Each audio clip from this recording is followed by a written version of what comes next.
jaminan produk halal atau tentang sertifikat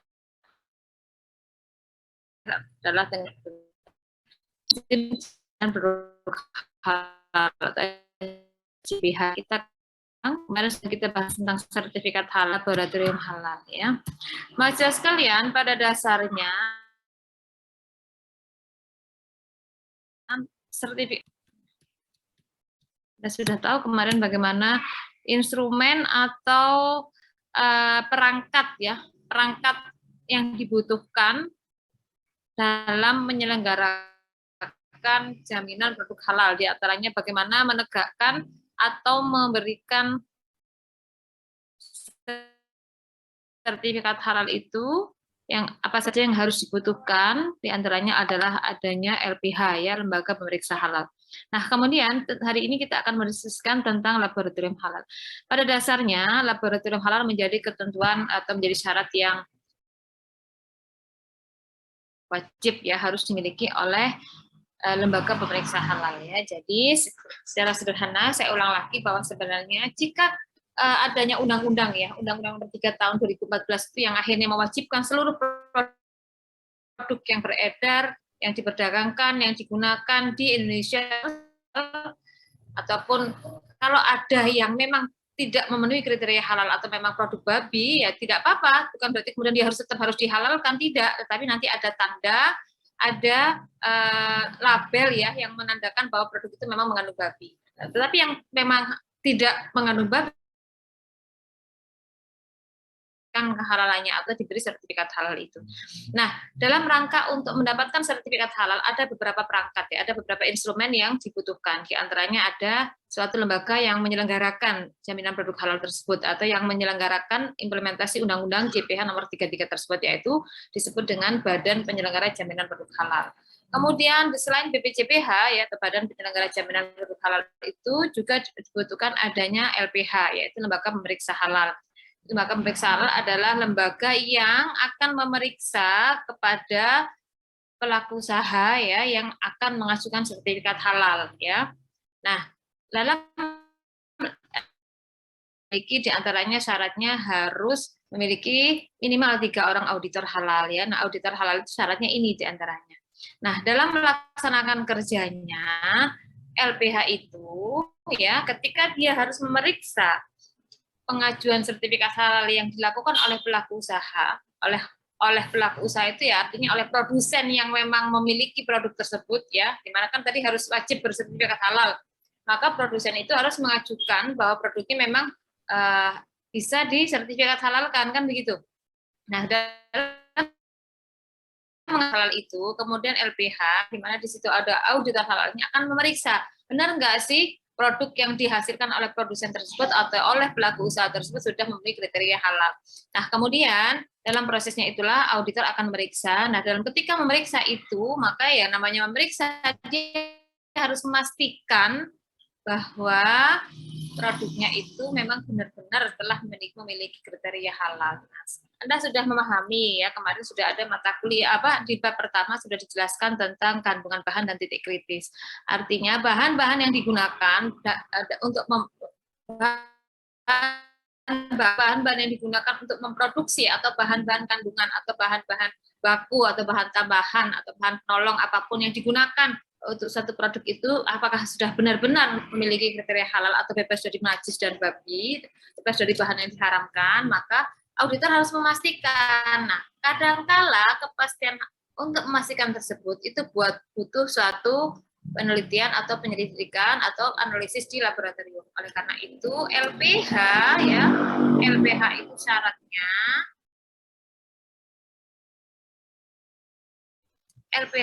itu syaratnya harus memiliki atau bekerja sama dengan laboratorium. Nah, inilah tadi ya. Jadi lembaga pemeriksa halal yang dimana nantinya dia akan memeriksa kepastian, ya, memastikan produk itu memang sudah memiliki atau sudah sesuai dengan kriteria halal yang ditetapkan, maka syaratnya apa? Harus memiliki atau bekerja sama dengan laboratorium atau yang kemudian dikenal dengan laboratorium halal ini, ya. Ini syaratnya tadi, memiliki kantor sendiri untuk lembaga pemeriksa halal ya. Kemudian memiliki auditor halal paling sedikit 3, tadi sudah disebutkan. Dan yang keempat adalah memiliki laboratorium atau kesempatan atau kesepakatan atau kerjasama dengan lembaga lain yang memiliki laboratorium. Artinya untuk empat ini, suatu LPH itu wajib punya atau laboratorium. Dengan kata lain, laboratorium itu mutlak dibutuhkan bagi suatu LPH. Nah, gitu loh ya. Nah, laboratorium yang seperti apa yang dibutuhkan oleh LPH? Laboratorium seperti apa yang menunjang dalam kepastian pemeriksaan kehalalan suatu produk? Laboratorium seperti apakah gitu ya? Nah, ini yang akan kita bahas ya. Jadi paham ya, kenapa harus ada laboratorium? Karena untuk memastikan suatu produk itu sudah memiliki atau memenuhi kriteria halal itu kadang-kala memang tidak bisa dipastikan secara fisik, ya. Tidak bisa dipastikan secara fisik. Contohnya misalkan pelaku usaha itu memproduksi coklat gitu ya, memproduksi coklat di mana coklatnya itu menggunakan flavor ya, perasa ya, perisa. Nah, perisa itu kan seringkali menggunakan pelarut ya. Bukan seringkali, perisa itu menggunakan pada larut alkohol. Nah, seringkali alkohol yang digunakan adalah gliserol. Nah, kalau gliserol itu kan berarti hasil hidrolisis asam lemak ya. Nah, asam lemak itu kan berarti dari bisa hewani bisa nabati. Nah, kalau sudah biasanya kalau untuk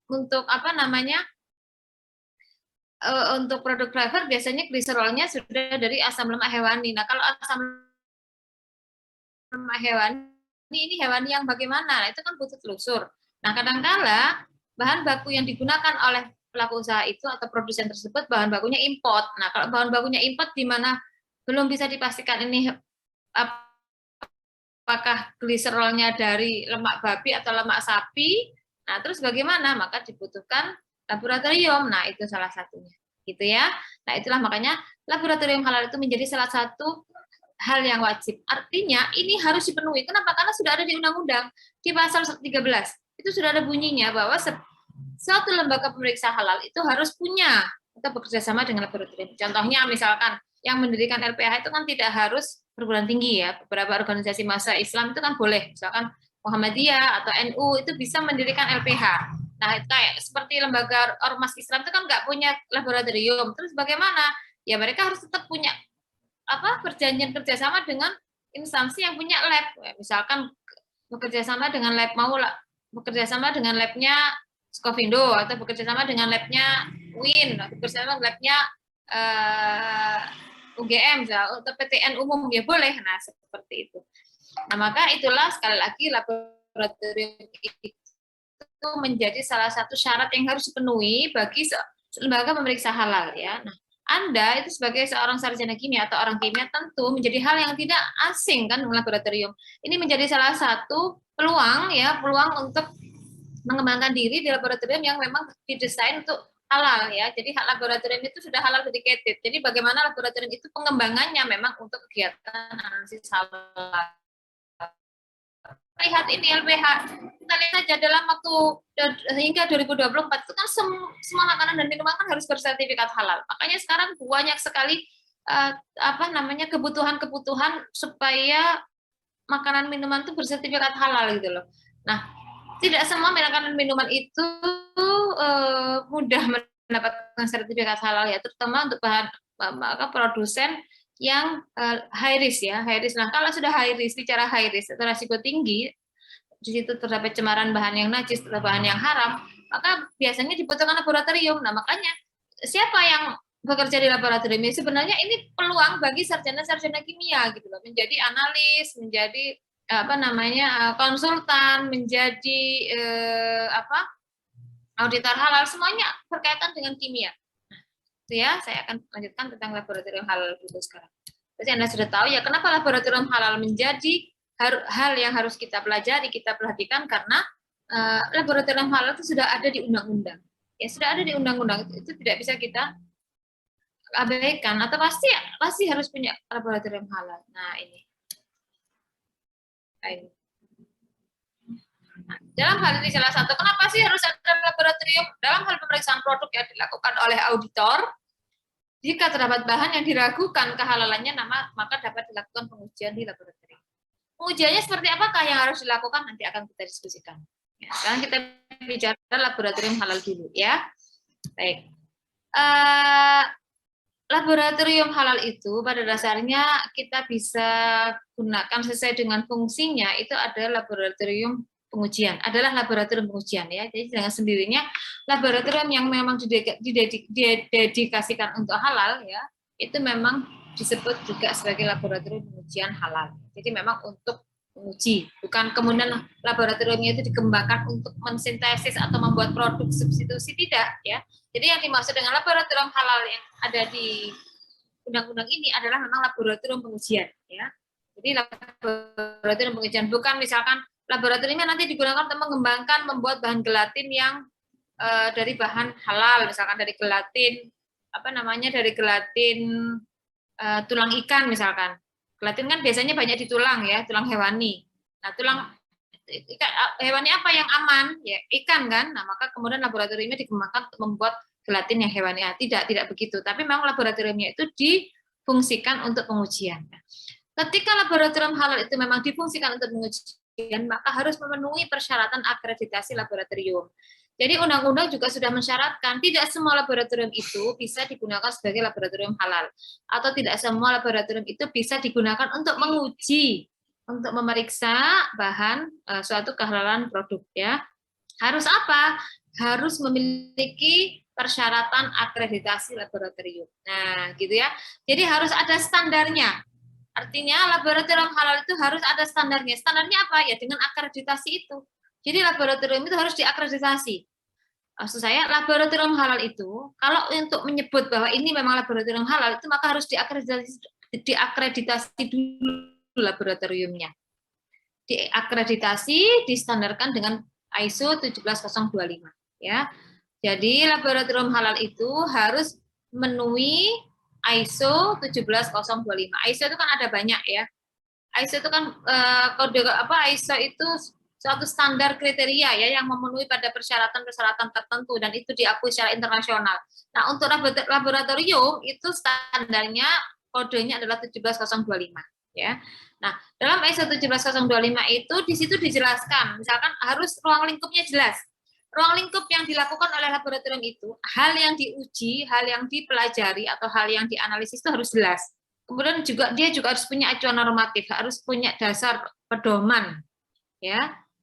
Kemudian dalam ISO 17025 juga ada istilah-istilah dan definisi yang harus dipahami secara bersama. Kemudian juga ada manajemennya. Jadi harus memenuhi persyaratan manajemen. Misalkan kepala laboratorium, kemudian kepala laboratorium itu punya beberapa kepala lab bagian, ya. Kemudian setiap kepala lab bagian punya laboran.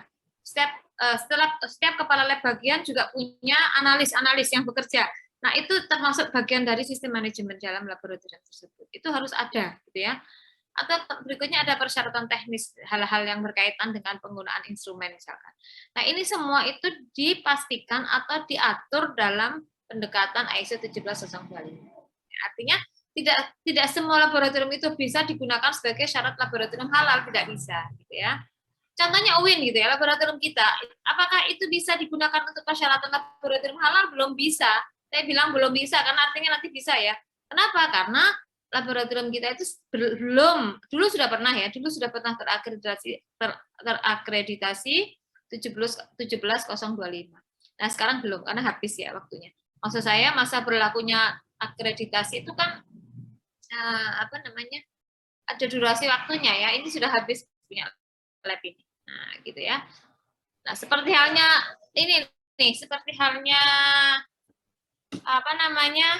akreditasi prodi gitu ya. Akreditasi prodi itu alhamdulillah ini unggul loh ya.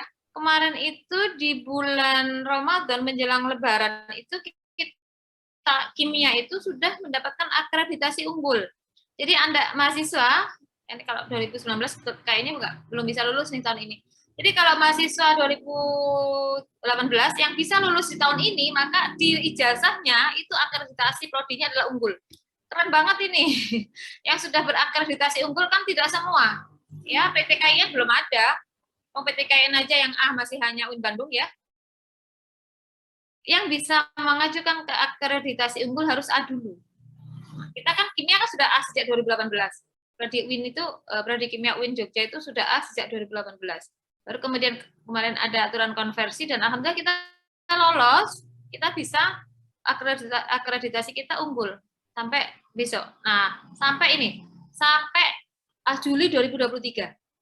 Nah, setelah Juli 2023 kita akan mengajukan akreditasi kembali karena masa berlakunya hanya mengikuti dari masa akreditasi A yang kemarin itu sejak 2018. Makanya untuk 2019 jika lulusnya itu sebelum Juli 2023, maka di ijazah Anda akreditasinya adalah unggul. Nah, itu ya ini bisa dikejar nih. Kalau 2000 lulusnya bisa sebelum Juli 2023. Nah, kalau setelah Juli 2023 bagaimana? Nah, kami Desember itu kan akan mengajukan akreditasi kembali. Jadi sebelum habis kita harus sudah mengajukan lagi ya. Kasihan nanti mahasiswa yang lulus ketika akreditasi kita belum keluar, nanti dia nggak ada ijazahnya, nggak ada punya akreditasi prodi kan. Nah, maka Desember itu kita sudah mengajukan kembali. Apa asumsinya? Ketika Juli kita yang unggul itu sudah habis, muncul akreditasi baru. Nah, itu ya maksudnya ya. Itu untuk akreditasi prodi. Nah, kalau laboratorium juga demikian. Kalau laboratorium itu akreditasinya mengikuti standar ISO 17025 ya. Nah, 17025 itu seperti apa? Nanti akan saya jelaskan di antaranya ya. Ini persyaratan teknis dalam laboratorium. Dalam laboratorium itu harus dipastikan, ya, harus ditentukan bagaimana metode pengujian, metode kalibrasi dan validasi metode. Jadi yang namanya laboratorium yang sudah berstandar 17025, berstandar ISO 17025,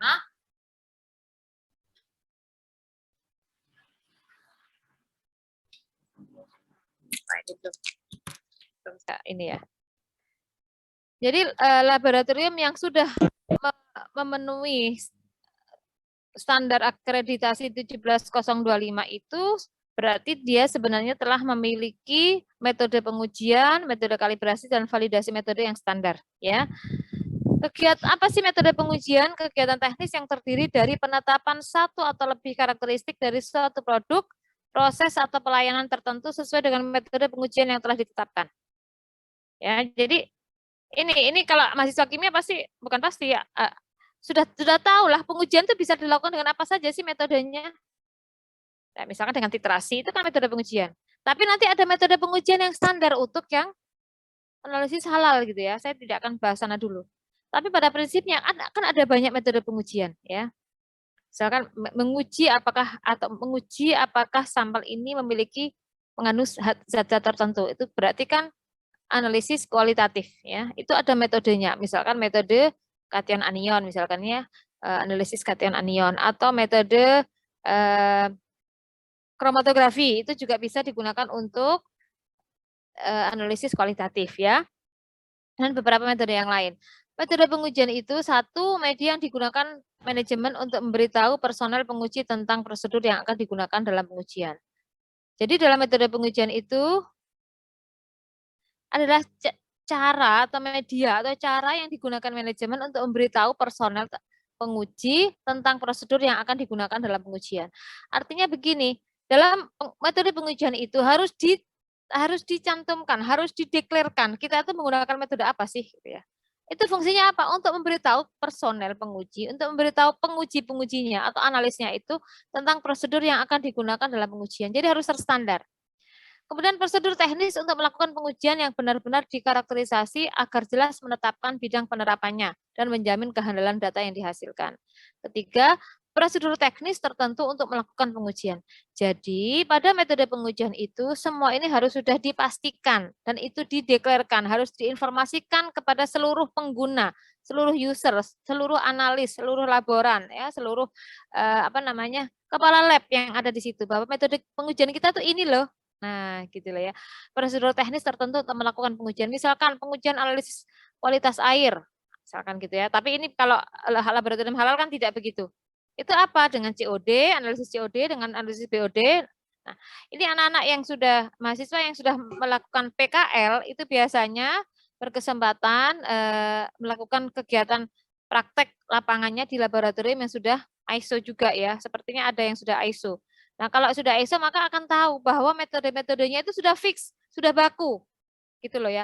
Artinya apa? Sudah fix, sudah baku itu, maka menghindari kekeliruan hasil bagi penguji atau bagi analis yang berbeda orang, berbeda individu.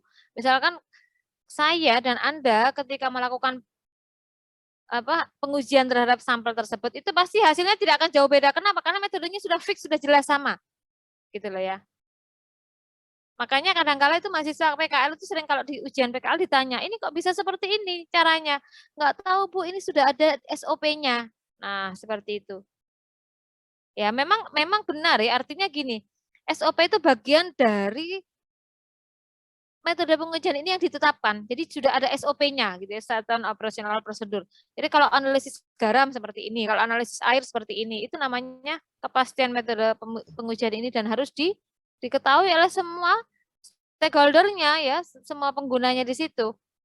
Nah, tapi maksud saya apa? Ketika mahasiswa kimia itu ditanya, ini kok bisa seperti ini? Kadang-kadang anak-anak kan jawabnya, ini sudah ada seperti itu, Bu. Kita nggak bisa ngubah-ngubah metodenya. Nah, iya, pasti kita tahu lah ya, itu sudah milik dari laboratorium tersebut. Tapi paling tidak, mahasiswa kan bisa menjelaskan bahwa kenapa menggunakan metode tersebut, karena ini memang sesuai untuk ini ya, misalkan gitu loh.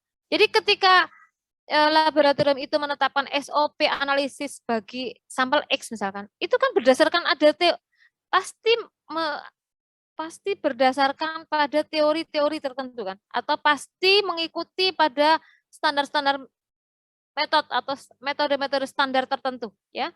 Bisa metode standar SNI, bisa standar metode ya, ada buku, ada yang diterbitkan oleh kumpulan kimia analisis, kimia analitik asosiasi apa itu namanya? Saya kok agak lupa ya. Jadi sebentar. Jadi para kimia analis ya, ahli-ahli kimia analitik itu sudah menetapkan metode AOAC. Saya agak lupa ya. Oke.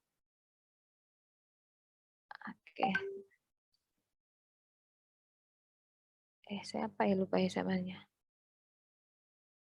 Ada yang ingat nggak ya? Saya kok lupa ya. Jadi semacam, sebentar ya.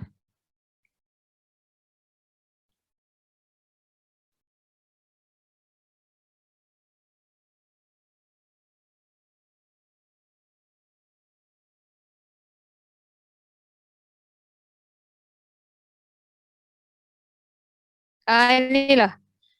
Association of Analytical Communities. Nah, jadi asosiasi masyarakat kimia analitik.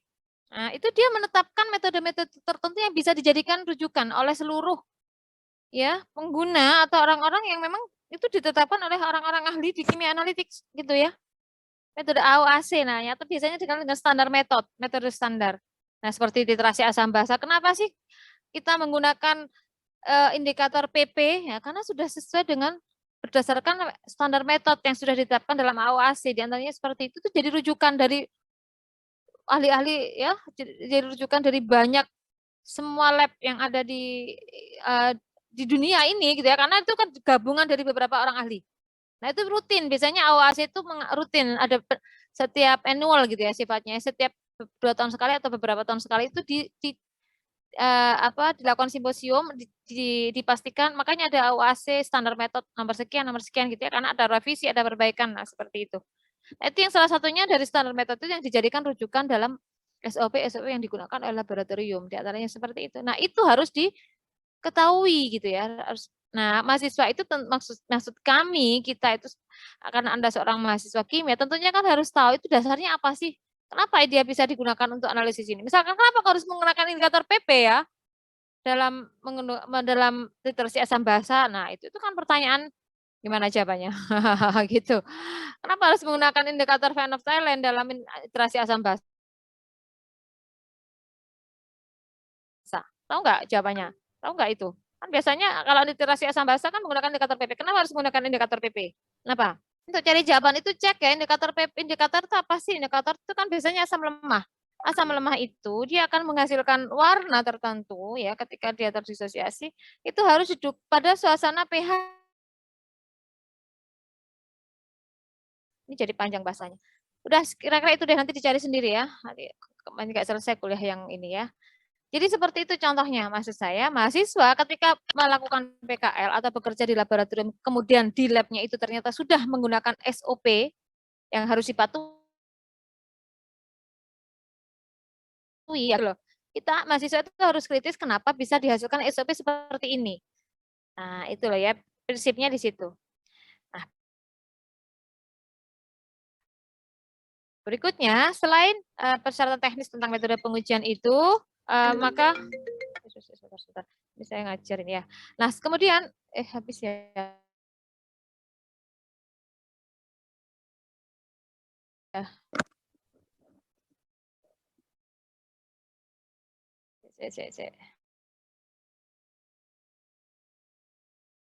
Bentar. Kok jadi nggak kelihatan sih? Bentar ya, ulang-ulang nih. Saya lupa, yuk Bluetooth-nya nggak saya matikan. Nah ini ya, baik. Nah sekarang apalagi yang harus ditetapkan? Metode pengujian berikutnya adalah validasi metode. Validasi merupakan suatu tindakan penilaian terhadap parameter tertentu berdasarkan persiapan laboratorium untuk membuktikan bahwa parameter tersebut memenuhi persyaratan 17025 juga harus memiliki metode yang tepat untuk memvalidasi dari hasil suatu pengujiannya tersebut. Jadi laboratorium itu harus memiliki metode validasi yang digunakan untuk memvalidasi. Jadi untuk menguji apakah memang apa namanya gitu loh, sudah akurat gitu ya. Nah, baik, kemudian manfaat validasi metode analisis adalah apa? Untuk ini, untuk mengevaluasi kinerja suatu metode analisis, menjamin akurasi dan presisi dari hasil prosedur analisis dan mengurangi resiko penyimpangan. Jadi suatu laboratorium yang memang sudah berstandar, bagaimana cara memvalidasi metode yang digunakan. Nah, validasi itu kan ada metodenya gitu ya. Aduh sebentar ya, mahasiswa ya. Sebentar.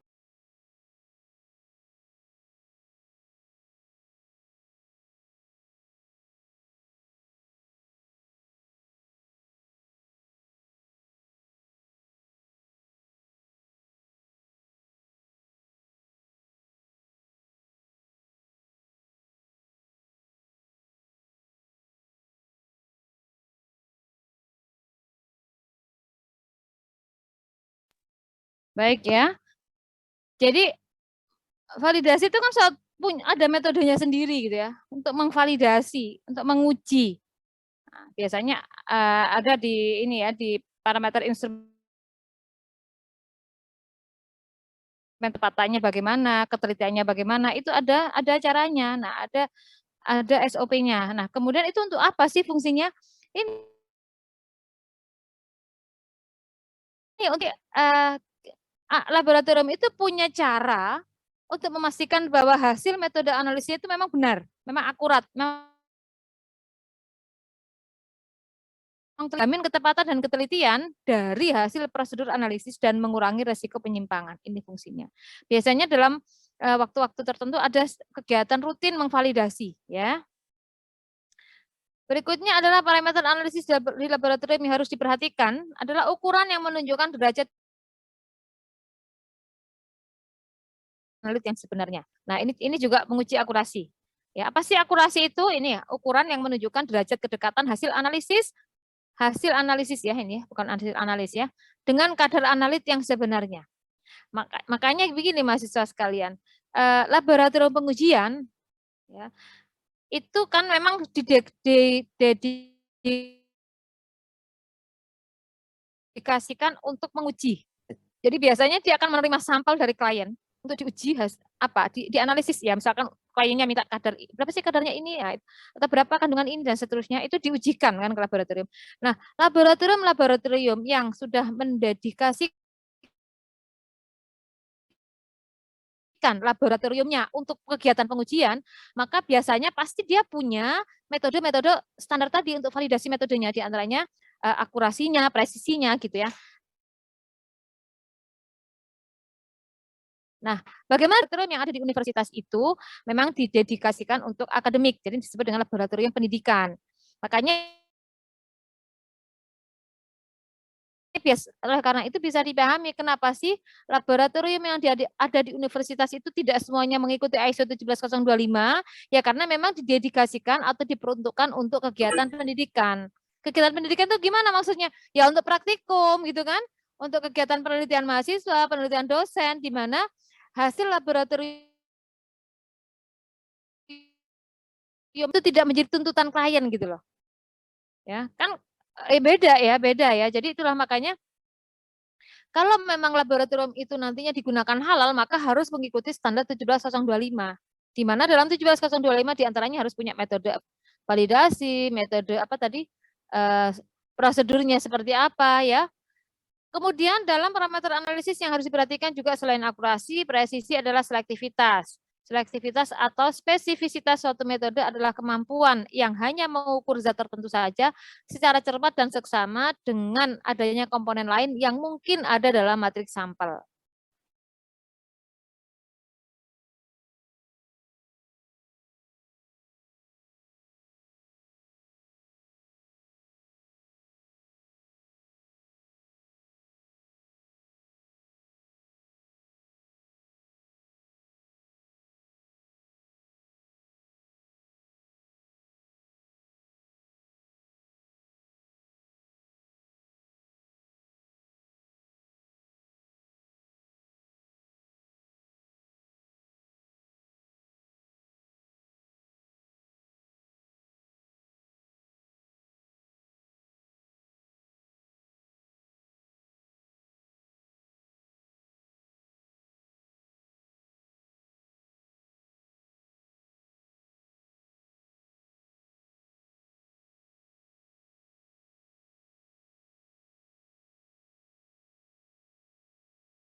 Iya, ini rumah saya lampunya mati ya, jadi saya harus pakai tethering nih, semoga lancar aja. Saya selesai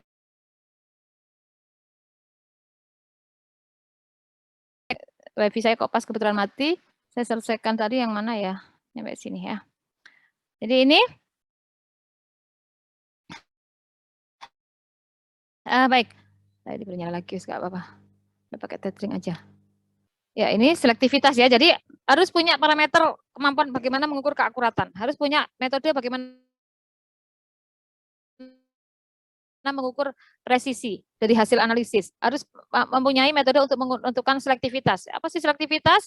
Yaitu kemampuan yang hanya spesifisitas. Spesifisitas suatu metode adalah kemampuan yang hanya mengukur zat tertentu saja secara cermat dan sesama dengan adanya komponen lain yang mungkin ada dalam matriks sampel. Artinya gini loh, selektivitas itu. Metode yang kita gunakan itu memang sangat selektif. Misalkan saya mau menganalisis kandungan, saya mau menganalisis apa ya oke, saya mau menganalisis kandungan Fe misalkan.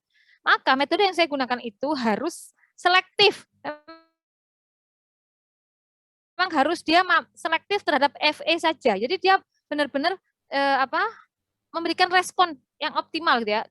Bahwa metode yang digunakan itu memang sangat selektif, mampu memilih. Jadi hanya mampu dia mampu merespon yang Fe saja. Jadi kan selektif ya. Beda dengan sensitif ya, lain lagi ya, selektif dan sensitif ya. Jadi kalau selektif itu metode ini memang sangat selektif, artinya metode tersebut memang cukup. Misalkan metodenya ini selektif untuk analisis Fe ya, berarti dia memang sangat baik. Kalau ada Ca, kalau ada apa namanya AL atau ada Mg, maka metode itu nggak memberikan respon. Nah, itu selektif namanya. Kalau sensitif, beda ya. Sensitif itu berkaitan dengan limit deteksi. Sensitif itu ini apa namanya sedikit kandungan bahan, sedikit kandungan sampel dalam bahan tersebut dia mampu memberikan respon. Beda kan selektif dan sensitif ya. Nah, begitu ya. Nah, ini ada lagi parameter analisis yaitu linearitas atau rentang ya. Linearitas adalah kemampuan metode analisis memberikan respon yang proporsional terhadap konsentrasi analis dalam sampel ya. Jadi, bagaimana metode itu mampu terhadap konsentrasi analit dalam tabel. Jadi contohnya gini, paling gampang itu adalah kurva standar ya. Anda sudah belajar kan, sudah tahu kurva standar dalam metode spektroskopi. Yang namanya kurva standar itu kan kita berapa ya dalam kenaikan konsentrasi yang berkala. Misalkan kita siapkan konsentrasi senyawa garam gitu ya, 1 ppm, 2 ppm, 3 ppm, 4 ppm, 5 ppm. Nah, itu kan kenaikan berkala kan. Nah, ketika kita ukur pada metode tersebut dengan dan instrumen tersebut, kira-kira kenaikan responnya detektor gitu ya, itu konstan enggak? Linear enggak? Nah, itu loh. Artinya kalau konsentrasinya saya naikkan secara berkala, mestinya respon yang dimunculkan oleh detektor itu kalau memang responnya berupa intensitas misalkan, harusnya kenaikan intensitasnya juga berkala. Nah, itu namanya linearitas. Kemudian batas deteksi atau batas kuantitasi. Batas deteksi adalah jumlah terkecil analit dalam sampel yang masih dapat dideteksi, yang masih memberikan respon signifikan dibandingkan dengan blanko. Ya, batas deteksi merupakan parameter uji sensitivitas tuh hampir berdekatan ya. Kalau sensitivitas itu bagaimana respon itu instrumen itu masih sensitif ya. Konsentrasi berapa? Nah, konsentrasi berapanya itu disebut dengan batas limit deteksi atau batas deteksi. Kemudian ada lagi ketangguhan metode. Ya, derajat ketertiruan hasil uji yang diperoleh dari analisis sampel yang sama dalam berbagai kondisi uji normal seperti laboratorium, analisis, instrumen, bahan bereaksi suhu hari yang berbeda dan lain-lain. Jadi ada metode-metode yang tangguh gitu ya. Artinya tangguh itu bandel lah. Mau dilakukan di laboratorium A, laboratorium B, terus kemudian seperti ini, itu tidak akan menghasilkan hasil yang jauh berbeda. Nah, itu maksudnya. Ketangguhan biasanya dinyatakan sebagai tidak adanya pengaruh perbedaan operasi atau lingkungan kerja pada hasil uji. Nah, gitu ya. Jadi mau dilaksanakan malam hari, siang hari gitu ya. Tapi tentu dengan kondisi yang sama ya dalam bahan-bahannya ya. Nah, gitu ya, misalkan pelarutnya sama, temperaturnya sama gitu ya. Tapi kondisi lingkungan yang berbeda itulah yang kadang-kadang dia nggak banyak pengaruh. Itu namanya metodenya bandel, tangguh ya. Kekuatan ya, parameter analisis kekuatan teknologi yang kecil dan terus-menerus dan mengevaluasi respon analitik dan efek presisi dan akurasi. Jadi untuk mengukur kekuatan metode itu juga kita perlu atau menetapkan metode yang dilakukan secara berkala dengan konsentrasi yang sangat kecil, kemudian untuk mengevaluasi bagaimana respon analisisnya itu, bagaimana efek presisinya, efek akurasinya, atau kok ada berubah atau tidak. Nah, seperti itu ya. Wah, Anda tadi sudah tahu bahwa namanya laboratorium halal itu harus mengikuti standar ISO 17025 ya. Nah, yang menetapkan 17025 standarisasi nasional ya. Maka dengan sendirinya memang Undang-Undang Nomor 33 Tahun 2014 tentang Jaminan Produk menyusun dan menetapkan penerapan standar halal. Jadi standar halal yang digunakan untuk menetapkan ini halal atau tidak, kemudian ini boleh dikeluarkan tidak atau mengikuti prinsip-prinsip standarisasi nasional ya, termasuk diantaranya apa? Yaitu tadi menyusun, menetapkan dan penerapan standar halal. Halal yang digunakan dan berlaku di Indonesia. Kemudian ada pengujian produk halal. Nah, contohnya lab tadi juga sudah ditetapkan dengan diantaranya diperlukan kesesuaian produk terhadap parameter standar berdasarkan persyaratan kompetensi laboratorium, yaitu 17025. Kemudian tentang sertifikasi halal yang tertelusur dengan sistem internasional untuk memberikan kepercayaan kepada umat tentang kehalalan produk. Ya, misalkan artinya lembaga pemeriksa halal atau LPH, termasuk juga BPJPH, Badan Penyelenggara Jaminan Produk Halal, itu juga harus memiliki standar sistem ya, sistem diterapkan ya. Di antaranya apa? LPH itu harus mengikuti ISO 17065 ya. Kemudian akreditasi lembaga pemeriksa halal. Lembaga pemeriksa halal juga ada akreditasinya. Di antaranya tadi itu harus mengikuti 17065 ya. ISO-nya yang kodenya 17065. Ini ISO ini digunakan untuk sistem standar pada lembaga pemberi sertifikat. Nah, lembaga pensertifikasi, lembaga sertifikasi produk. Si auditor halal. Nah, seorang auditor halal harus memiliki standar juga gitu ya, harus memiliki kompetensi yang minimal, yang kompetensi ISO 17024. Jadi apa mahasiswa sekalian maksudnya? Bahwa penerapan jaminan produk halal di Indonesia itu tidak main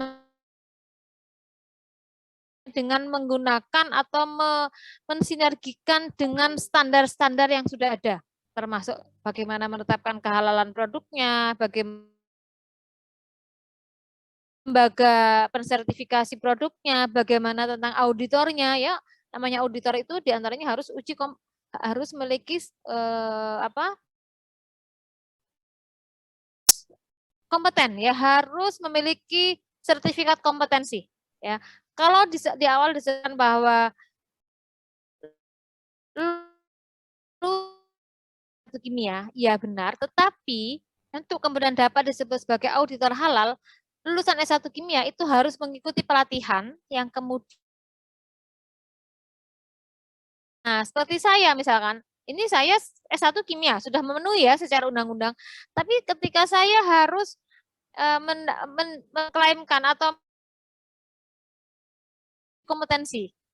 Nah, ini yang kemudian dikenal dengan sertifikasi auditor halal. Jadi ketika uji kompetensi itu ada SKKNI-nya, ada standar kualifikasi kerangka kerja nasional Indonesia. Jadi auditor halal itu harus kompeten A, B, C, D, E gitu ya. Gitu ya, Jadi harus memenuhi kompetensi beberapa kriteria yang ditetapkan. Harus paham ini, harus paham ini, harus tahu ini, harus ini. Nah, seperti itu. Cukup nggak dengan pelajaran di mata kuliah itu tidak bisa? Kenapa tidak bisa? Karena itulah, Bu, ada nggak jurusan lulusan S1 yang kemudian bisa secara otomatis langsung menjadi auditor halal? Nggak ada. Yang namanya auditor halal itu suatu profesi ya. Dan profesi itu harus mengikuti standar kerangka kualifikasi kerja SKKN yang memang sudah ditetapkan.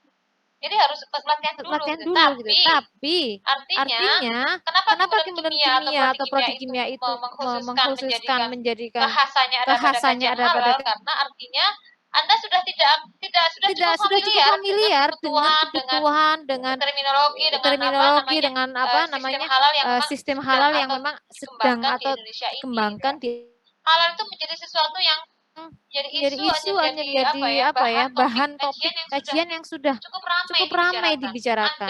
Anda sebagai mahasiswa kimia jangan sampai peran di sini. Perannya di mana? Menjadi auditor halalnya atau menjadi konsultannya atau menjadi penyelianya misalkan. Jadi penyelia lain lagi ya. Ini luar biasa ya kebutuhan penyelia. Kemarin tuh ceritanya kebetulan karena saya ketua Halal Center, saya itu dikontak salah satu lembaga konsultan halal di mana di situ orang-orangnya adalah dosen-dosen UGM. Tapi benderanya bukan di bawah UGM. Jadi dosen-dosen UGM yang kemudian swasta lah ya. Dosen-dosen UGM itu bergabung kemudian mendirikan lembaga konsultan halal. Lembaga konsultan halal diantaranya apa? Melayani konsultasi pelaku usaha yang akan mendapatkan sertifikat halal. Kenapa? Ya karena karena ada kebutuhan yang sangat besar. Semua produk makanan dan minuman sampai 2024 sampai 2024 kan wajib bersertifikat halal. Artinya jutaan produk yang ada di Indonesia itu harus bersertifikat halal. Lah, ketika melakukan pengajuan sertifikat halal itu harus punya penilaian halal. Bayangkan. Jadi semua pelaku usaha harus punya penilaian halal. Mau pelaku usaha kecil, besar, menengah harus punya penilaian halal. Nah, ini kumpulan dosen-dosen UGM itu menangkap peluang ini. Lembaga ini mengkhususkan untuk menjadi konsultan. Jadi kalau ada pelaku usaha, perusahaan apapun itu ingin melakukan sertifikat halal bisa konsultasi ke mereka. Yang disasar perusahaan menengah asar itu adalah perusahaan middle up, perusahaan menengah ke atas. Ya. Kemudian kemarin menghubungi saya, minta karena ini lembaganya baru berdiri, minta saya dengar katanya untuk punya SDM gitu ya. Yaitu SDM punya SDM gitu ya. Kalau SDM penyelia. Kalau ada pakai, saya gitu ya. mau Karena kami pakai belum gitu punya ya. Karena penyelia. kami belum punya penyelia. Kami punya penyelia yang baru akan kami ikutkan pelatihan besok. Mei ini kan ada pelatihan penyelia baru yang akan kami ikutkan pelatihan diselenggarakan besok halal di Mei situ. ini kan ada pelatihan penyelia yang diselenggarakan Saya Halal bilang, Institute. iya, saya memang kita memang ada Saya bilang, iya, beberapa saya memang penyelia, kita tapi memang saya ada harus ya beberapa pastikan penyelia, beliau tapi mau saya harus nggak, pastikan beliau mau nggak teman-teman di Halal Center yang menjadi penyelia itu mau yang nggak bekerja di teman-teman di situ. Halal Center yang menjadi penyelia itu mau Dia nggak bilang bekerja di nanti situ. ada kontrak, Bu. Dia bilang nanti ada kontrak, Bu. Ini Apa? terus apa? Namanya Penyelia itu penyelia itu apalagi? apa beda lagi ya? Penyelia itu kan seorang yang Apa memang, beda karena lagi ya? juga kayaknya Penyelia udah itu pernah kan dengar deh penyelia kan seorang seringkali yang memang disampaikan ini di karena bidang umum kayaknya ya. udah pernah Jadi dengar di orang kuliah kan yang seringkali disampaikan di bekerja kuliah di umum satu ya. perusahaan, Jadi kemudian dia orang menjadi yang pengawas bekerja yang di satu memastikan perusahaan, seluruh kemudian dia menjadi proses pengawas produksinya yang itu memang memastikan memenuhi seluruh kriteria. Jadi yang proses produksinya memastikan itu memang bahannya memenuhi apa, kriteria. Jadi yang menyusun memastikan standar bahannya pengaju apa, menyusun manual standar pengaju apa manual SJPH namanya ya ketika akan SJPH mengajukan namanya ya, sertifikat halal dan seterusnya.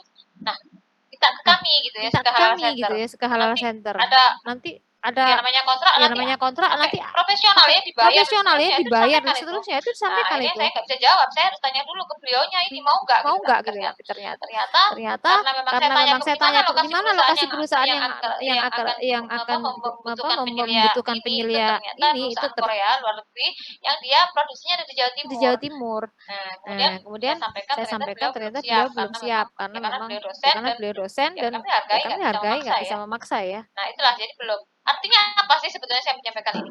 Bahwa Bahwa peluang peluang bekerja di bekerja di bidang halal bidang itu halal sangat itu besar sangat gitu loh. besar gitu loh. Makanya kimia Makanya akhirnya kimia mengambil akhirnya mengambil salah satu salah satu mengambil mengambil salah salah satu peluang ini dengan satu mengkhususkan kurikulumnya kurikulumnya apa namanya apa namanya ke ke kekhasan halal, kekhasan gitu halal ya. gitu ya. Termasuk nanti Belum belum lagi lagi kebutuhan kebutuhan bahan-bahan yang bahan-bahan halal ya. Dibutuhkan bahan-bahan yang yang yang yang memang memang memenuhi memenuhi kriteria halal. kriteria halal. Contohnya saja Contohnya saja gelatin. gelatin. Gelatin itu Gelatin kan itu kan rata-rata rata-rata gelatin itu kan memang gelatin itu apa itu sih pasti gelatin? gelatin itu kan protein ya, yang hanya bisa yang didapatkan Protein ya, dari yang hanya bisa yang apa namanya didapatkan dari tulang ya, apa tulang dan namanya kulit hewan. tulang ya, tulang dan kulit hewan. Nah, Nah, kalau kalau hewan hewan itu kan kan jadi panjang. Hewan tuh hewan mana? Hewan ikan apa hewan jadi eh hewan hewan sembelihan. sembelihan. Kalau hewan Kalau hewan sembelihan sembelihan gimana gimana nyembelihnya? nyembelihnya? Panjang kan Panjang kan ceritanya. Nah, ceritanya. Nah, makanya kan makanya kebutuhan kebutuhan gelatin itu kan gelatin itu sangat kan sangat besar. besar. Padahal Padahal gelatin gelatin itu yang sangat bahan tambahan yang sering kali digunakan pada yang sangat produksi makanan bahan minuman tambahan gitu yang ya, sering es kali krim, digunakan pada produksi permen, makanan minuman banyak gitu lah ya, ya. es krim, Nah, terus akhirnya permen, itu banyak lah ya. bagaimana Nah, terus mengembangkan akhirnya membuat bagaimana mengembangkan, mensintesis membuat gelatin yang halal. Berarti apa? Mengambil sintetin gelatin dari dari tulang tulang ikan ikan misalkan. misalkan. Nah, Nah, itu itu siapa yang siapa yang melakukan? Ya, melakukan? Ya, peneliti-peneliti peneliti-peneliti yang yang memang memang apa? apa? Di antaranya peneliti-peneliti kimia ini gitu ya. Itu kalau yang gelatin. Belum Di lagi antaranya yang lain, belum peneliti-peneliti lagi kimia ini bahan gitu tambahan ya. pangan Itu yang kalau lain. yang gelatin. Belum lagi yang lain, belum Banyak lagi sekali bahan yang tambahan pangan bisa yang lain. kita Itu gali banyak dari sekali yang bisa kita isu gali halal dari ini gitu ya mahasiswa isu halal sekalian. Jadi ini Anda gitu ya mahasiswa biar sekalian. Jadi tahu juga dan terbuka bahwa memang kebutuhan Anda biar tahu juga dan halal itu terbuka bahwa jadi memang sesuatu kebutuhan yang sudah halal itu jadi niscaya sesuatu ya. yang sudah Ini kita ini niscaya ya. Ini Indonesia kan kita ini mengejar Indonesia kan 20 mengejar 2024 20 loh. 2024 ini loh. Apa kewajiban bersertifikat halal bagi produksi Produk makanan itu dan masih minuman. Itu masih makanan minuman makanan ya, dan belum minuman ya, kosmetik dan belum obat ya. kosmetik dan obat ya. Kosmetik dan obat Kosmetik sampai dan obat sampai 2026. Itu 2026. Itu nanti nanti kalau kalau bicara bicara kosmetik dan obat tambah banyak lagi kebutuhan apa apa namanya namanya sumber daya sumber yang daya memahami yang tentang memahami halal tentang halal ya. ya banyak Kan sekali nanti analisis analisis kosmetik kosmetik misalnya misalnya krimnya krimnya itu itu pakai pakai apa. apa Gitu, lemaknya banyak nanti diskusinya ya isinya panjang. ya panjang. Nah, Sekarang ini sekarang metode pengujian halal itu apa sih sebetulnya yang dibutuhkan? Mahasiswa sekalian, untuk memastikan suatu produk itu halal, itu kan berarti harus itu bebas kan dari berarti bahan harus yang haram. bebas dari bahan yang Bahan yang haram. haram itu Bahan yang haram itu diantaranya adalah bahan yang ada bahan najis, haram ya, ada ya, bahan atau haram ya, atau bisa kita kategorikan dua dua yang memang sudah secara itu haram, ya, yaitu babi dua yang dan memang sudah secara alkohol. lidhi itu haram, yaitu babi dan Homer ya, alkohol ya, atau homer homer ya, itu adalah minuman yang memabukkan homer itu adalah minuman yang ternyata minuman memabukkan yang memabukkan itu memang mengandung alkohol gitu loh ya. dan Makanya terakhirnya akhirnya analisisnya analisisnya adalah adalah analisis analisis alkohol. alkohol. Nah, Jadi yang namanya laboratorium halal itu minimal dia harus punya dua. Apa? Metode uji untuk metode uji untuk babi, metode uji untuk alkohol. Sudah itu aja. Kalau bangkai gitu ya. Bangkai itu kan haram. Terus bagaimana kita bisa memastikan bahwa bahan ini yang digunakan adalah dari bangkai itu agak susah. Ya. Itu yang memang belum ketemu. Tapi kalau babi kita bisa pastikan apakah memang bahan itu mengandung babi. Kita bisa pastikan dengan alat instrumen laboratorium. Dan golden method gitu ya, golden instrumen yang bisa digunakan untuk memastikan bahwa ini mengandung babi atau tidak adalah dengan mengetahui material genetiknya. Berarti menggunakan real time PCR ya. Polimerisasi polimerisasi chain reaction ya. Nah, PCR ini. Jadi kalau ditanya apa sih instrumen yang paling standar? Jadi kalau ditanya apa sih instrumen yang paling standar yang diakui untuk mendeteksi ini mengandung babi atau tidak? PCR. Terus kalau untuk mengetahui bahwa ini alkohol atau apa? GCMS. Jadi hanya 2 itu instrumen yang dibutuhkan ketika mau menguji kehalalan produk. Nah, gitu ya. Jadi apa hanya PCR dan GCMS. Terus bagaimana dengan metode-metode yang lain misalkan seperti FTIR, kemudian HPLC ya. SPLC misalkan SPLC kemarin yang 2019 2020 kan sudah sampai ke SPLC. SPLC itu dan biasanya dikembangkan untuk menganalisis protein ya, di mana senyawa-senyawa yang memang tidak tahan pada temperatur tinggi. Nah, misalkan mau mengetahui ini kandungannya ada protein babi atau tidak, itu memang bisa dengan HPLC. Tapi HPLC itu tampilannya apa sih? Kan kromatogram, yang namanya kromatografi. HPLC itu kan kromatografi cair ya. Kromatografi cair ya. Yang namanya kromatografi itu tampilan respon instrumennya apa? Kromatogram. Kromatogram itu untuk membedakan kromatogram satu dengan yang lain itu adalah pada waktu retensi kan, TR-nya. Ya. Dengan yang lain itu adalah pada waktu retensi kan, TR-nya. Ya.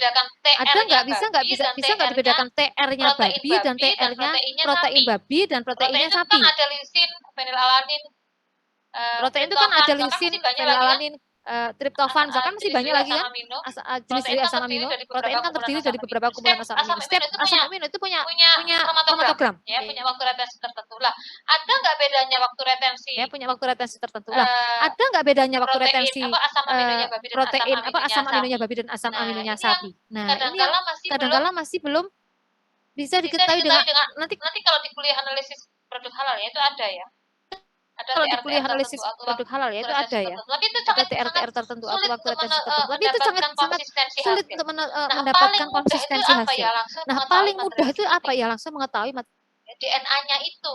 Material genetik DNA-nya itu. Nah, makanya menggunakan PCR. Makanya apakah HPLC bisa ya? Bisa ya, bisa. Apalagi FTIR. Kita FTIR hanya maksimal tahu gugus fungsi kan? Apakah ada OH, gugus fungsi OH, apakah ada gugus fungsi karbonil, apakah ada gugus fungsi asam amino CN misalkan ya. Nah, terus ya itulah. Maka sebenarnya kalau Anda nantinya misalkan bekerja di sebagai analis atau auditor halal, ya, sebagai analis atau auditor halal, apa yang digunakan ya, untuk memastikan bahwa ini instrumen apa yang digunakan untuk memastikan bahwa ini babi atau tidak dan itu sudah dipercaya atau diakui ya dengan PCR. Nah, kalau alkohol itu dengan apa?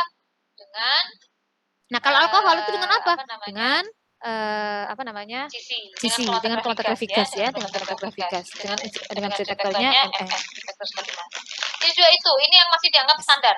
Tapi bukan berarti sekali lagi ini yang masih dianggap standar. Tapi bukan berarti sekali lagi yang FTIR nggak bisa, bukan berarti FTIR maupun HPLC atau medospektroskopi UV misalkan, apakah itu sementara ini yang diakui standarnya ya untuk benar-benar dianggap valid gitu loh ya hasilnya itu kalau sudah menggunakan PCR untuk analisis kandungan babi dan GCMS untuk mengetahui kandungan alkohol. GCMS untuk mengetahui kandungan alkohol gitu. Ya. Nah, saya teruskan saja contoh saja. Untuk kandungan alkohol menggunakan GCMS itu ada batas. Limit deteksi GCMS itu hanya mampu menguji limit deteksi GCMS itu hanya mampu menguji di atas 0,5. Jadi kalau di bawah 0,5 dia nggak bisa baca. 0,5 ke atas dia masih bisa baca. Tapi kalau udah di bawah 0,5 dia nggak bisa. Jadi limit deteksi alkohol dengan GCMS itu memang di bawah 0,5. Makanya oleh Komisi Fatwa kalau ada alkohol yang kadarnya di bawah 0,5 itu diperbolehkan.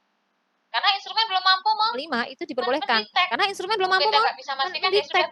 Kita nggak bisa memastikan ya sudah berarti dianggap tidak ada. Padahal sebenarnya dia nggak mampu mendetek gitu. Itulah makanya ketetapan halal itu memang erat kaitannya dengan sains ya.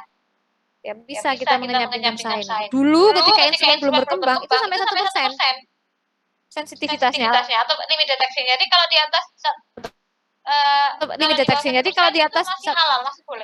Kalau di bawah 1% itu masih halal, masih boleh. Tapi sejak tahun berapa ini ya saya agak lupa.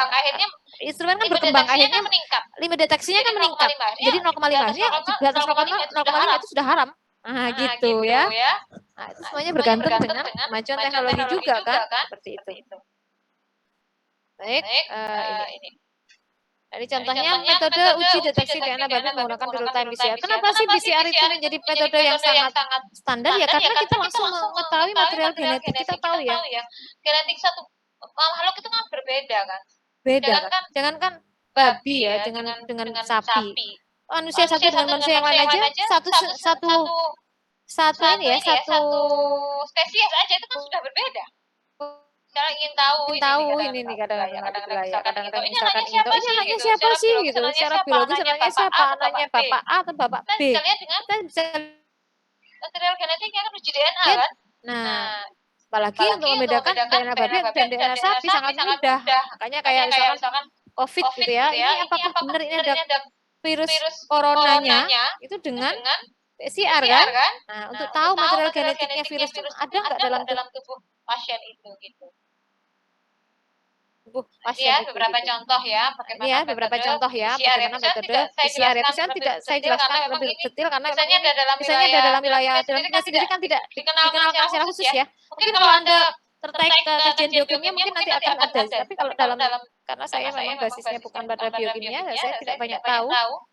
Itu biasanya ada pada wilayah biologi ya. Kalau biologi sudah bagian dari penjelasan atau penjelasan tentang reong lingkup PCR ya.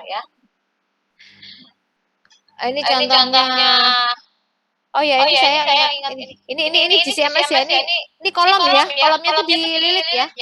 Ini anak-anak 2020 ini kolomnya kalau GC kromatografi gas itu kan diameternya sangat kecil ya, bisa sampai 30 meter sampai 100 meter itu dililit. Nah, ini seperti kumparan ini kolom semua nih. Nah, tapi kalau HPLC atau kromatografi kolomnya enggak diameternya besar dan pendek ya, biasanya sampai 10 cm saja. Nah, ini kegiatan laboratorium. Hasil uji deteksi DNA babi menggunakan PCR akan seperti ini. Tapi mohon maaf saya nggak bisa membaca ya, karena saya memang tidak ahli ya, saya tidak ahli dalam tidak ahli ya, tidak ahli dalam analisis PCR ya, saya nggak bisa tahu ini apa. Kalau ini apa ini? Ini masih PCR, ini siklus number ya, CN. Nah, ini kalau alkohol. Nah, ini yang namanya kromatogram tadi ya. Jadi kromatogram itu ya, itu kan dia punya waktu retensi. Ini loh. Waktu retensi ya. Waktu yang waktu yang dibutuhkan analitik keluar dari kolom. Kalau di situ ada jenis 3 macam asam amino dari suatu protein, misalkan lisin, glisin dan fenilalanin, maka nanti ada 3 macam kromatogram. Nah, bisa nggak membedakan lisin, glisin, fenilalaninnya babi dengan glisin, fenilalaninnya sapi? Nah, itu. Ini yang fenilalaninnya sapi. Kembali kok kayaknya susah gitu ya. Ini yang nanti dicek kembali kok kayaknya susah gitu ya. Membedakan apalagi dengan FTIR. Malah sulit sekali sebenarnya. Daripada berspekulasi ini benar nggak ya, ini adalah. Daripada berspekulasi ini benar nggak ya, ini adalah. Udah pakai PCR. Nah, seperti itulah. Makanya kenapa sih PCR itu menjadi metode yang handal hingga saat ini. Untuk memastikan bahwa memang bahan ini mengandung yang tapi itu hanya babi ya, maka itulah tadi yang saya sampaikan di awal. Itu hanya babi ya, maka itulah tadi yang saya sampaikan di awal. Bagaimana kalau ingin mendeteksi bahwa bahan ini ada kandungan dari bangkai? Bangkai kan juga haram, itu yang susah ya. Ini contoh sertifikat akreditasi dari laboratorium 17025. Ini punya siapa nih? Enggak, lagi dikosongin. Enggak, lagi dikosongin. Diberikan kepada lab siapa ini? Kepada lab siapa ini enggak ada. Nanti seperti ini bunyinya, misalkan WIN ya. Ini kan lab kita ini sedang mengajukan akreditasi 17025. Jadi sedang akreditasi 17025. Jadi sedang proses untuk menyiapkan borang ya atau dokumen-dokumennya ya. Nanti kalau lolos akan keluar seperti ini. Sertifikat akreditasi laboratorium penguji. Apa gitu WIN ya, Fakultas Saintek Jadi kalau laboratorium itu sudah mendapatkan sertifikat akreditasi sebagai laboratorium penguji, maka memang dia harus bisa menerima sampel dari klien dan kemudian diujikan sesuai dengan program sampel dan hasilnya itu harus isinya kevalitannya dan seterusnya. Makanya itu yang salah satunya yang akan dicek oleh asesor, oleh penguji ya, untuk memastikan bahwa lab ini memang sudah layak mendapatkan akreditasi atau belum. Nah, gitu ya. Oke, saya kira habis tadi yang mau ditanyakan. Sudah selesai sampai sini untuk materi yang laboratorium halal.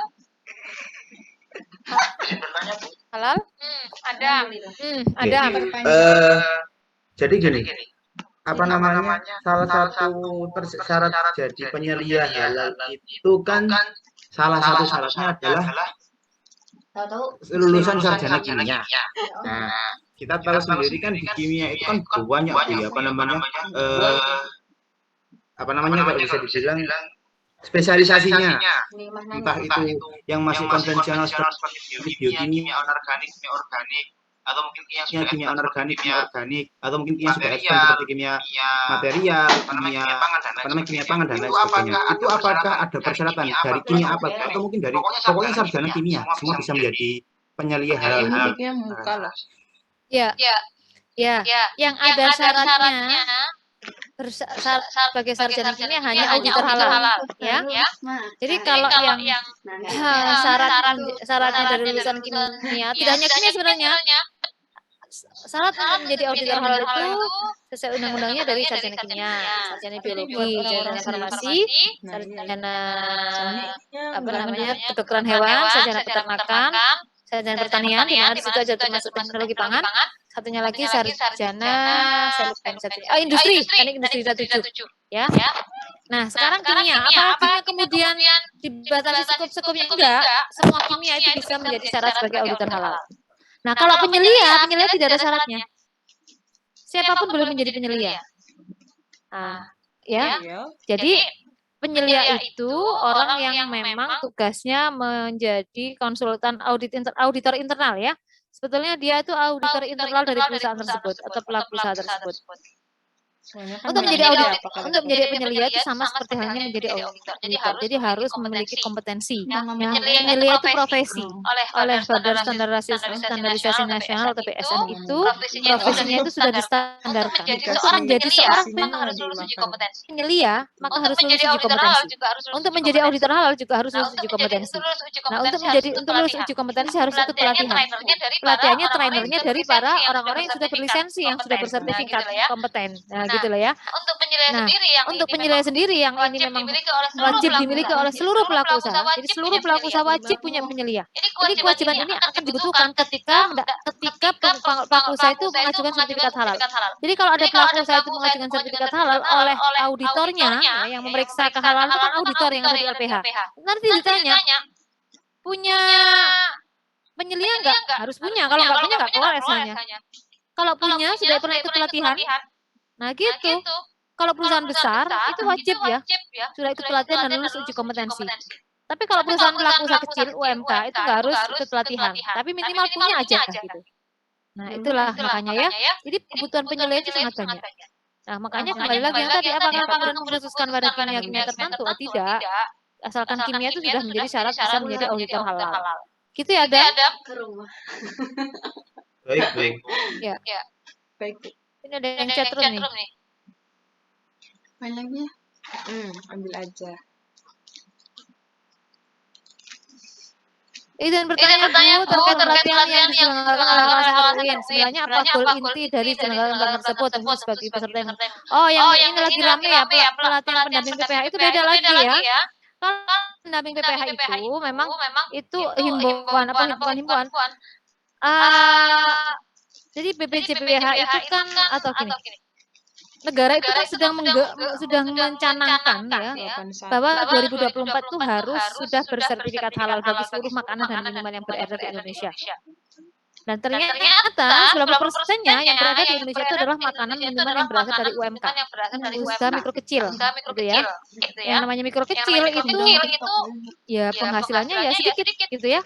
Misalkan pendapatan kotornya itu tidak lebih 1 tahun, tidak lebih dari 50 juta atau 500 juta. Ada kriterianya bagaimana itu disebut dengan UMK. Nah, kalau UMK tersebut itu makanan minuman yang dihasilkan UMK itu juga tidak lepas dari kewajiban bersertifikat halal. Makanya 90% yang dihasilkan UMK itu juga harus bersertifikat halal. Harus bersertifikat halal ya. Nah, terus bagaimana caranya mempercepat supaya 90% yang dari UMK itu bersertifikat halal? Maka dibutuhkan kemudahan. regulasi, jadi tidak lewat LPH, jadi tidak ada auditor yang memeriksa. Untuk UMK yang low risk ya, misalkan keripik pisang goreng, kemudian apa sih, banyak lah yang ada jumpai di jalanan ya, usaha-usaha kacang goreng gitu ya, kecuali yang produk hewani ya, kecuali ruang makan itu nggak bisa, itu harus lewat LPH ya, harus diaudit oleh auditor halal. Nah yang low risk itu gimana supaya dia cepat bersertifikat halalnya, karena mengajar 2024, maka ada kemudahan dari pemerintah, yaitu mereka bisa melakukan namanya self declare. Self declare itu menyampaikan secara mandiri, mendeklarkan secara mandiri bahwa produknya itu halal. Nah, gitu loh. Itu namanya self declare. Nah, untuk UMK itu bisa melakukan self declare, maka harus ada syaratnya di undang-undang, harus didampingi oleh pendamping PPH. Harus didampingi oleh seseorang yang orang ini harus mampu mengverifikasi dan mengvalidasi bahwa memang benar pelaku usaha yang akan self declare tadi, yang akan mendeklarkan, menyampaikan secara mandiri kehalalan produknya itu memang benar-benar sudah mengikuti kriteria halal. Misalkan memang bahannya sudah bahan yang halal, cara masaknya juga sudah yang halal, proses penyimpanan bahannya tidak jauh dari najis. Najis itu kan haram ya. Nah, seperti itu adalah pendamping PPH. Nah, yang dilakukan sekarang adalah bagaimana pemerintah itu menggalakkan bagaimana dipenuhi pendamping PPH yang ada di Indonesia sebanyak-banyaknya. Supaya apa? Ya dengan sendirinya kalau pendamping PPH-nya banyak, maka banyak juga kan yang terbantu. Nah, UMK yang mendeklarkan secara mandiri kehalalannya itu nggak bayar, gratis. Namanya makanya Sehati, program sertifikat halal gratis melalui mekanisme self declare. Ini nggak bayar. Jadi UMK yang golongan kecil-kecil itu ya, yang jualan kerupuk, jualan ya yang loris-loris itu ya, minuman jus, itu kan harus bersertifikat halal nanti. Macam-macam jus yang dijual di pinggir jalan tuh harus jualan gorengan, itu harus bersertifikat halal nanti. Nah, terus bagaimana dia mengajukan sertifikat halal? Kalau reguler harus lewat LPH kan bayarnya mahal. Nah, maka boleh mendeklarasikan secara mandiri. Untuk mendeklarasikan secara mandiri bahwa memang produknya halal itu harus dipastikan oleh pendamping PPH. Jadi pendamping PPH itu namanya pendamping PPH ya. Pendamping PPH itu proses produk halal. PPH itu proses produk halal. Jadi pendamping PPH itu seperti auditor halal sebetulnya, cuma lebih kecil skupnya. Nah, untuk menjadi pendamping PPH syaratnya harus ikut pelatihan. Namanya pelatihan pendamping PPH. Pelatihan pendamping PPH itu materinya sudah terstandar sebanyak 20 jam pelajaran, makanya dikemas dalam 3 hari 4 hari. Nah, UIN itu saya dalam hal ini penanggung jawabnya ya, karena kebetulan Halal Center itu juga melakukan perekrutan pendamping PPH, ini sudah angkatan yang keempat ini. Saya melakukan perekrutan. Tapi mohon maaf mahasiswa, saya seleksi ya, terus terang ya. Kalau mahasiswa biasanya nggak saya panggil lagi untuk ikut pelatihan. Karena yang mahasiswa ini biasanya tidak kerja.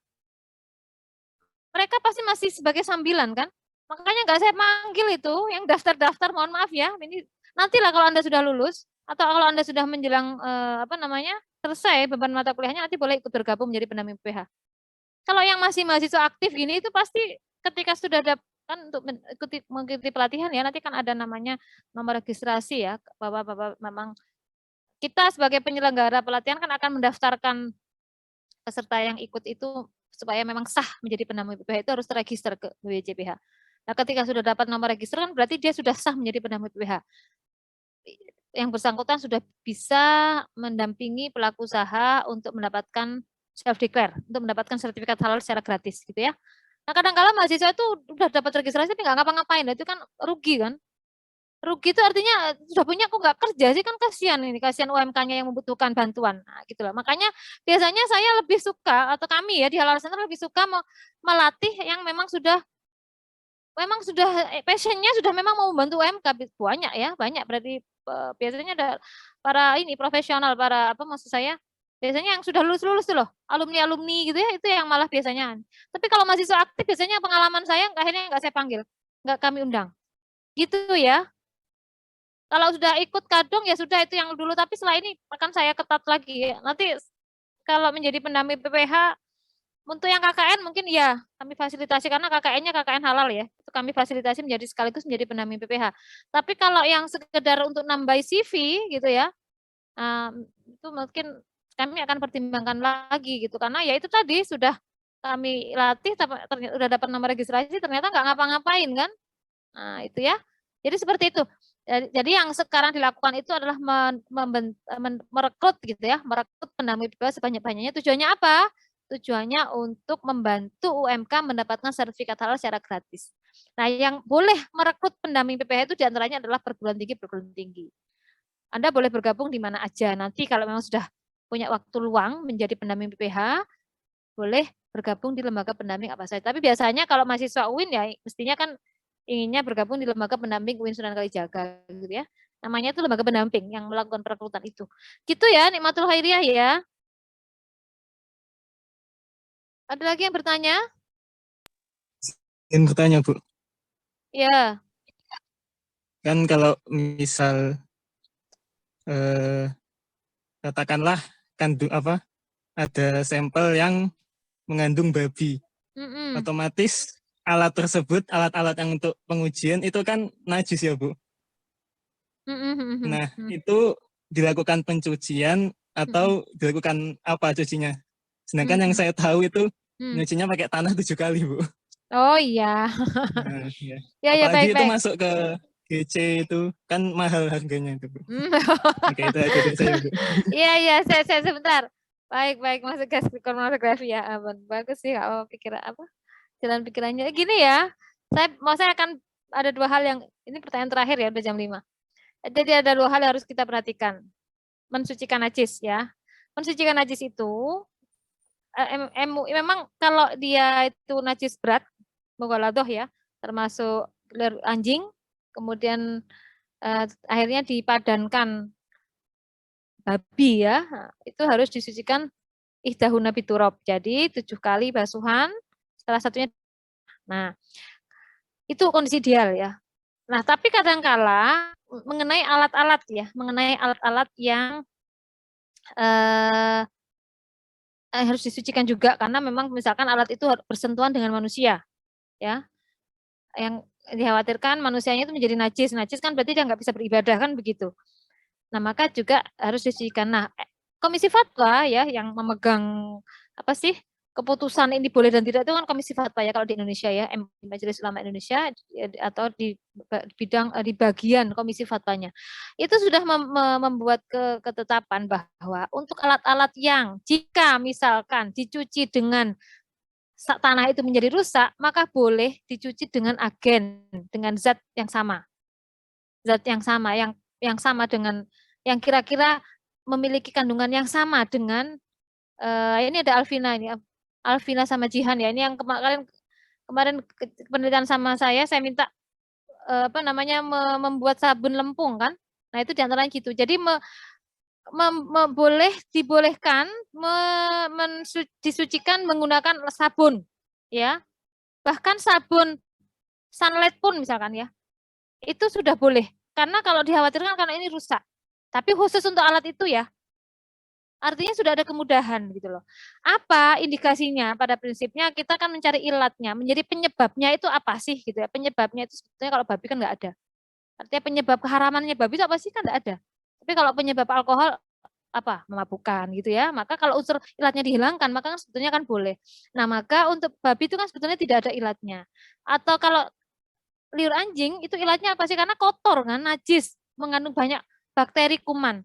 Nah, ini dianalogikan gitu ya. Ilatnya itu kalau misalkan sudah hilang, maka itu boleh menggunakan dibersihkan dengan agen tersebut. Asumsinya kalau dengan sunlight misalkan saya sebut mereknya atau sabun cuci apalah, kalau ternyata sudah menghilangkan kumannya seterusnya itu maka dianggap boleh. Ya, tapi ini tertentu ya, maksud saya ini kondisi yang memang jika itu memang rusak. Tapi kalau memang tidak rusak ya tetap harus menggunakan ikut ketentuan ihdahuna biturab tadi gitu ya. Apalagi ada yang mengatakan pendekatannya kalau ini ada perbedaan pendapat, ada yang sudah mengatakan boleh karena sudah teratasi ilatnya, tapi ada yang memang benar-benar harus tanah. Tapi untuk kasus yang instrumen alat itu Komisi Fatwa sudah menetapkan. Artinya kita sudah ada yang menanggung lah. Sudah ada yang menetapkan itu sudah kita ikuti aja. Nah, sekarang bagaimana dengan instrumen kimia ya yang akan digunakan untuk analisis babi. Oke, saya sampaikan begini. Sebenarnya yang diuji itu kan sedikit banget kan? Iya enggak? Sedikit banget. sedikit banget tuh, dan kita kan bekerja tidak dengan tangan kosong ya. Apa sih, kita kan pakai sarung tangan gitu. Kalau takut, kita pakai sarung tangan ya. Kemudian alatnya itu sampelnya hanya, kalau PCR ya, hanya dituangkan pada apa namanya ini, pada sampelnya saja, hanya dituangkan pada sampel holdernya, tempat sampelnya saja. Tempat sampelnya itu kalau gambaran kita aja secara gampang itu kan kayak tabung reaksi itu loh. Tabung reaksi yang kecil-kecil itu loh ya, kayak bolpen itu loh, tapi bening. Nah kan itu aja, jadi mensucikannya kan mudah. Itu aja kan. Nah, terus bagaimana dengan misalkan nih, dengan alkohol gitu, dengan GC gitu ya. Nah gini, sekarang kalau GC bener tadi siapa sih yang nanya tadi ini? Ilham ya? Ilham ya. Nah, GC itu kan bener ya, kolom itu Anda bagus ini, ingat ya, kolom itu kan fase diam itu kan mahal ya. Kolom itu kan mahal harganya karena di situ ada fase diamnya. Nah, bagaimana kalau misalkan zat najis atau haram itu dianalisis menggunakan GC? Nah, terus bagaimana kita mensucikannya? Ya kita tidak kemudian mensucikan dengan tanah atau mensucikan dengan apa namanya, mensucikan dengan sabun misalkan, nggak perlu. Kenapa nggak harus kita cucikan? Loh kan kita tidak bersentuhan dengan itu gitu loh. Dan jangan lupa yang namanya analisis dengan GCMS itu sampelnya sudah hilang. Kita nggak, maksud saya gini, kita sudah bekerja dengan sarung tangan. Lalu kita injeksikan ya. Kalau udah pakai sarung tangan kita tinggal buang aja kan. Kita nggak perlu cuci, tangan kita kan nggak kena gitu ya. Kita injeksikan. Nah terus mungkin bekas injeksinya ini ya, tapi Anda harus tahu yang namanya injeksi untuk sama GC itu kan sangat kecil, mikro ya. Kalau kita nggak megang-megang itu kan nggak apa-apa ya, biar itu memang daerah area najis gitu loh. Kalau memang digunakan untuk analisis babi. Tapi kalau alkohol kan najisnya cukup dengan cuci tangan, tidak dengan najis mughaladzah kan. Nah, itu paham maksud saya. Kemudian kalau misalkan terpaksa, misalkan analisis protein babi menggunakan HPLC ya, menggunakan kolom LC, kromatografi cair ya. Nah, nanti terus kolomnya dicuci enggak? Enggak usah dicuci, kan kita enggak akan bersentuhan dengan, kita tuh enggak bisa pegang-pegang kolom. Kalau bisa kita pegang itu luarnya. Nah, kalau luarnya kan enggak ada masalah, pokoknya kena bagian dalamnya. Nah, terus mencucikannya bagaimana?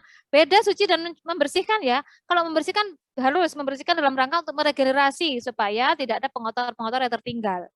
Atau kita elusi dengan pelarut secara terus-menerus supaya analitnya sudah keluar. Nah, zat yang keluar dari kolom itu kan nggak kena tangan kita, dan dia sudah masuk dari saluran pembuangan gitu loh. Paham nggak ya Ilham ya maksud saya? Saya mencoba memahami yang ada dalam pikiran Anda. Jadi kira-kira seperti itu. Kalau jelas itu memang mengenai tubuh kita dan itu memang harus kita sucikan. Kenapa? Tubuh atau bagian kita, karena kan kita gunakan untuk ibadah, untuk sholat. Kalau kita masih najis kan enggak boleh.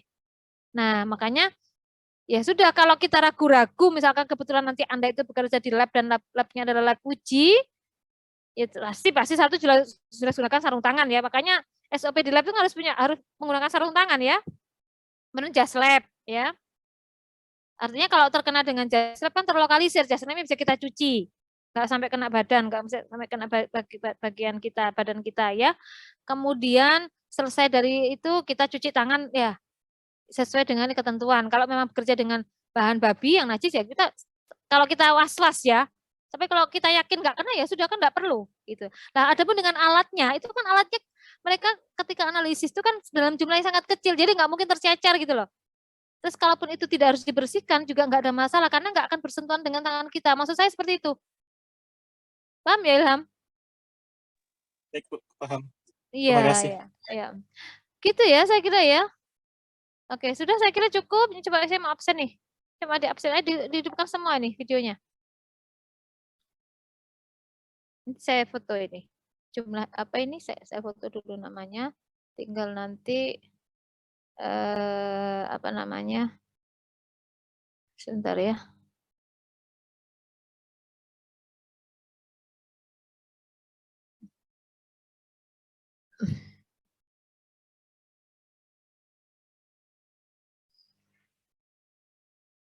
Kan karena terkendala sinyal. Maaf Bu. Ayas ada, Ayasmu fit ada. Iya, gak apa-apa sih Ayas Mufid. Saya mesti kalau Ayas Mufid kok mesti Alasannya nggak bisa terus? Ayas Ada bisa. Bu, ada Bu. Bisa.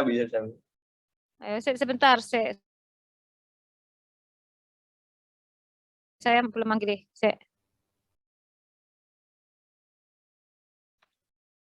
Oke, sekarang saya tinggal memastikan dari yang ada di sini. Mana Ayas? Ayas ada ya. Berarti Anda bisa sebetulnya on cam. Kok mesti nggak bisa terus? Oke.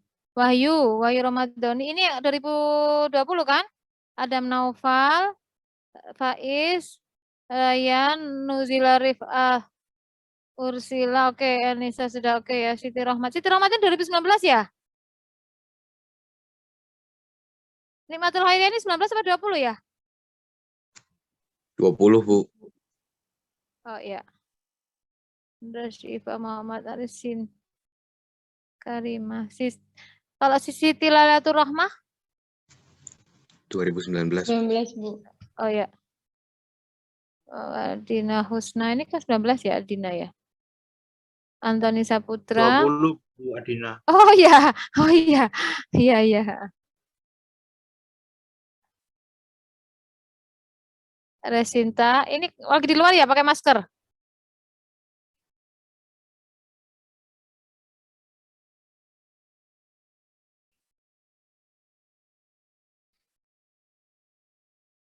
Emmy.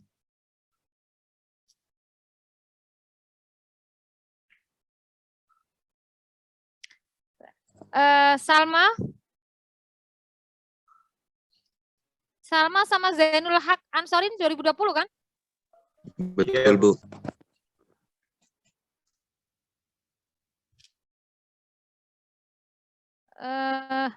Salma, Zainul Haq mana ini kameranya?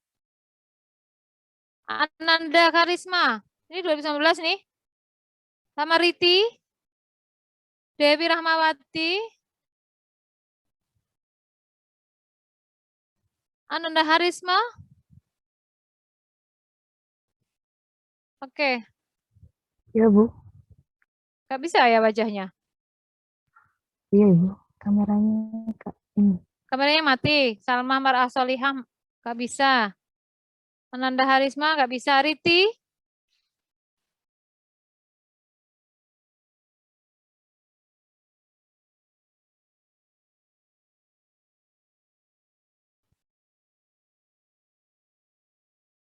Anggita. Ini 19 nih Anggita Fahma ini. Hah? Gak bisa on cam. Dewi Rahmawati. Dewi Rahmawati mana ini? Dewi nggak bersuara ini. Dewi nggak bisa dengar suara saya. Dengar, Ibu. Nah, gitulah dipanggil tuh bersuara. Anda nggak bisa on cam. Bentar, Ibu. Lagi mati lampu.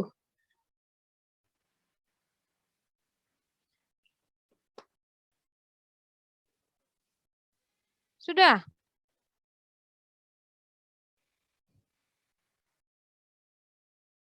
Sudah ya. Wes bersuara, wes sore aku nunggunya ini. Udah kelamaan nih saya nunggu nih. Ya sudahlah. Baik ya, saya kira gitu. Nanti saya coba pastikan kalau ada teatrikal itu ada kosong, nanti Anda bisa yang di Jogja kita kuliah bersama. Saya lebih senang luring ya, kuliahnya bisa interaktif gitu ya ngajarnya. Kalau gini kan kayak ngomong sendiri ini rasanya. Saya kira gitu mahasiswa sekalian, terima kasih atas perhatiannya. Sudah screenshot dari tadi ya. Saya akhiri kelasnya. Assalamualaikum warahmatullahi wabarakatuh. Waalaikumsalam warahmatullahi wabarakatuh. Waalaikumsalam warahmatullahi wabarakatuh. Terima kasih, Bu. Saya tutup ini ya.